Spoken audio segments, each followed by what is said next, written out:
Santa Katarina dari Alexandria, seorang perawan dan martir, diperingati setiap tanggal 25 November.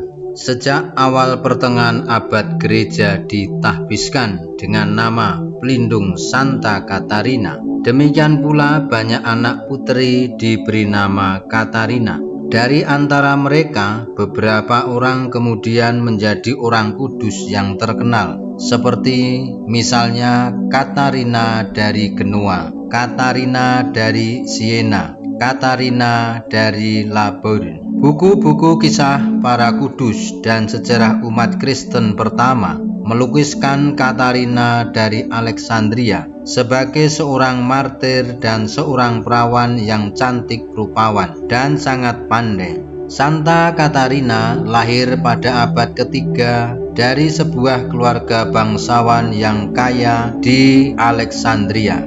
Sayang sekali riwayat hidupnya telah dibumbui dengan berbagai cerita ajaib, sehingga sulit bagi kita untuk mengenal cerita historis yang sebenarnya. Kisah Santa Katarina yang muncul agak di kemudian dan tanpa makna historis. Ketika menanjak dewasa, Santa Katarina didesak orang tuanya agar cepat-cepat berumah tangga. Akan tetapi Santa Katarina selalu menjawab, "Saya hanya mau menikah dengan lelaki yang lebih cakap, lelaki yang lebih pandai, lebih kaya, dan lebih berkuasa daripada saya." Banyak lelaki tertarik padanya dan bermaksud menikahinya. Beberapa orang pelamar datang, tetapi tidak satu pun dari antara mereka berkenan di hatinya.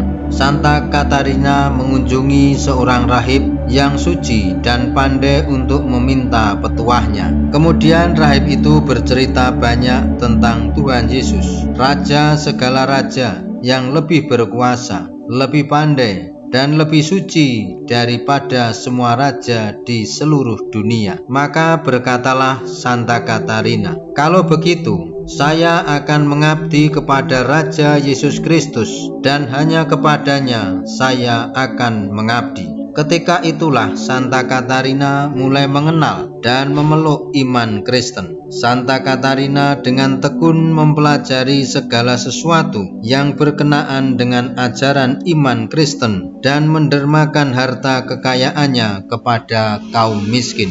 Santa Katarina menjadi terkenal di Alexandria. Ketenaran namanya sempat terdengar oleh Kaisar Roma Maximianus dan membuat iri hati dan cemburu. Untuk menjebak Katarina, Kaisar Maximianus memerintahkan agar Santa Katarina menyembah patung dewa-dewa kafir Romawi. Hal ini ditolak oleh Santa Katarina dengan tegas. Selanjutnya, untuk membawa Santa Katarina kepada jalan yang sesat, ia dihadapkan kepada 50 orang filsuf untuk membuktikan kepalsuan imannya. Akan tetapi Santa Katarina memenangkan perdebatan itu dan mempermalukan mereka. Di hadapan mereka, Santa Katarina menyajikan kebenaran iman Kristen disertai bukti-bukti yang tidak dapat dibantah. Di hadapan mereka, Santa Katarina menyajikan kebenaran iman Kristen yang disertai dengan bukti-bukti yang tidak dapat dibantah. Dari keterangan-keterangannya, beberapa filsuf menemukan kebenaran sejati yang dicarinya selama ini dan bertobat menjadi Kristen, menjadi pengikut Katarina. Gubernur menjadi sangat marah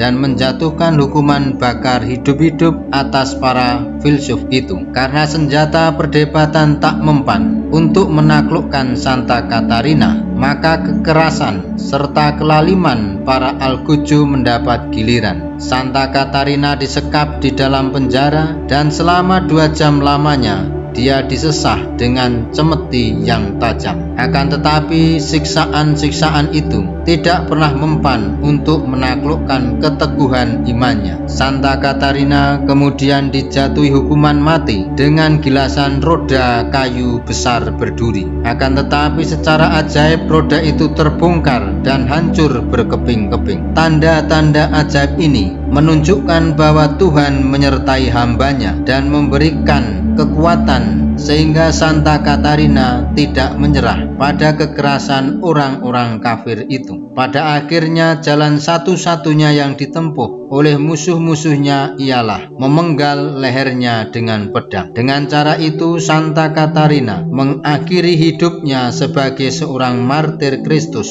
di hadapan para algojo. Peristiwa ini terjadi pada tahun 307 di Alexandria. Marilah kita berdoa. Tuhan yang Maha Rahim, indahkanlah kiranya doa kami dan dengarkanlah permohonan kami berkat jasa Santa Katarina dari Alexandria. Semoga para sahabat yang berlindung atas nama Santa Katarina selalu dalam berkat-Mu. Demi Yesus Kristus Putramu dan pengantara kami, yang hidup dan berkuasa, kini dan sepanjang masa. Amin. Dalam nama Bapa dan Putera dan Roh Kudus. Amin. Tuhan memberkati.